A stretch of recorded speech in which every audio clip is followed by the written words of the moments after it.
আল্লাহ রাব্বুল আলামিন তাদেরকে একটা জান্নাত দিব। আর জোরে বলেন সূরা আলে ইমরানের 133 নম্বর আয়াত মনে রাখেন।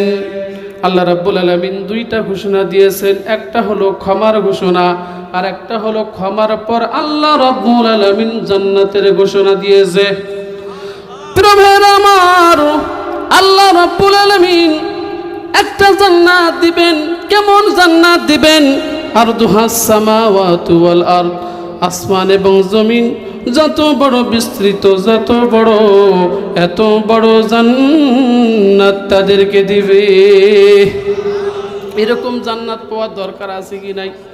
গুনাহ করেছি, গুনাহগুলো মাফ করে নেওয়ার দরকার আছে কি নাই? আল্লাহ রাব্বুল আলামিনের কাছে তাওবাতান নাসুহা, এমন তাওবাতান নাসুহা করো যে গুনাহ করেছো, নামাজ পড়ো নাই, মিথ্যা কথা বলেছো, মিথ্যা কথা ছেড়ে দাও। নামাজ পড়ো নাই, নামাজ ধরো। কথা বলেন ঠিক কিনা? সুদ খেয়েছো, সুদের ব্যবসা ছেড়ে দাও। ঘুষ খেয়েছো, ঘুষের ব্যবসা ছেড়ে দাও। একজনের নামে মিথ্যা মামলা দিয়েছো, মিথ্যা মামলা উঠায় নাও। কথা বলেন ঠিক কিনা?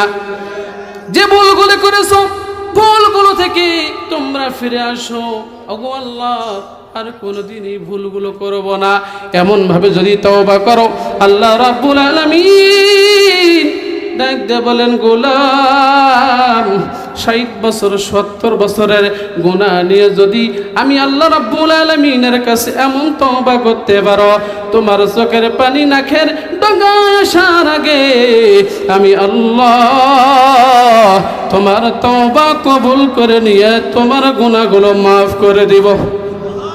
জোরে বলেন ইল্লা মান তাবা ওয়া আমানা ওয়া আমিলা আমালান সালিহা ফাউলাইকা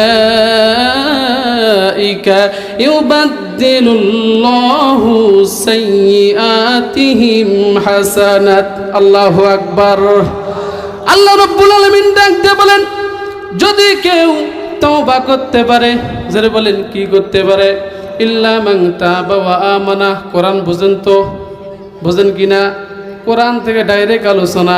ইল্লা মান তাবা ওয়া আমানা, তওবা করার পর গোলাম যখন ঈমান আনে, ওয়া আমিলুস সলিহাত, নেক কাজ করা শুরু করে দেয়, নামাজ পড়া শুরু করে দেয়, হজ করা শুরু করে দেয়, যাকাত দেওয়া শুরু করে দেয়, মাদ্রাসায় যান সাদকা করা শুরু করে দেয়, আল্লাহ রাব্বুল আলামিন বলেন, গোলাম জিন্দেগির তোর যত গুনাহ আছে আমি আল্লাহ রাব্বুল আলামিন সব গুনাহগুলো নেকি দিয়ে পরিপূর্ণ করে দেই। গুনাহগুলোকে আল্লাহ তাআলা নেক দিয়ে পরিপূর্ণ করে দেয়। জোরে বলি না সুবহানাল্লাহ। সম্মানিত ভাইরা, আলোচনায় ঢুকে যাব। তওবা করব, কেমন করে তওবা করব? আমরা সবাই কিন্তু গুনাহগার বান্দা, গুনাহ ছাড়া কেউ নাই। কেমন করে গুনাহ করবে রে যুবক? একটা ঘটনা মনে পড়ে গেল, শুনবেন।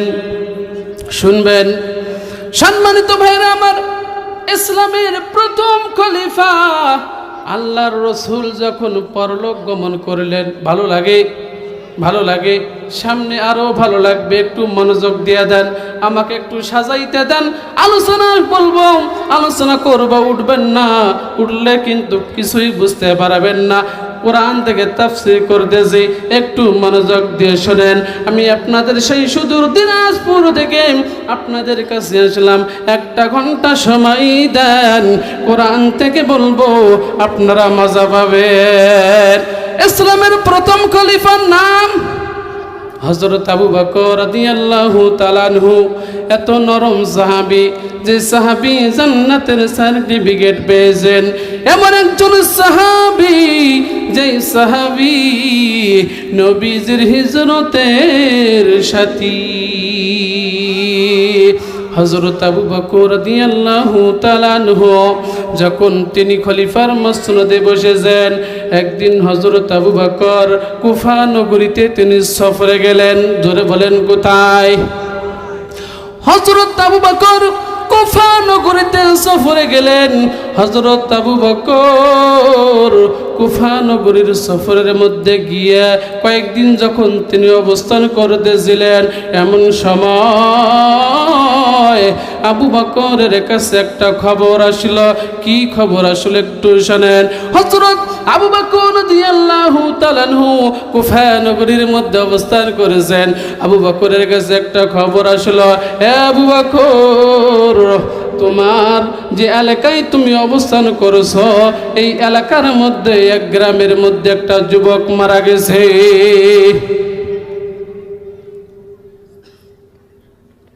সম্মানিত হাজিরিন, হযরত আবু বকরের কাছে খবর আসলো, খলিফাতুল মুসলিমিন আবু বকর, একটা যুবক মারা গেছে। কুফা নগরীর মধ্যে একটা যুবক মারা গেছে। যুবক মারা গেছে এই কথা, এই সংবাদ যখন হযরত আবু বকর যখন শুনছেন, হযরত আবু বকর 1 মিনিটও দেরি করে নাই, সঙ্গে সঙ্গে যুবকের এলাকায় চলে গেছে।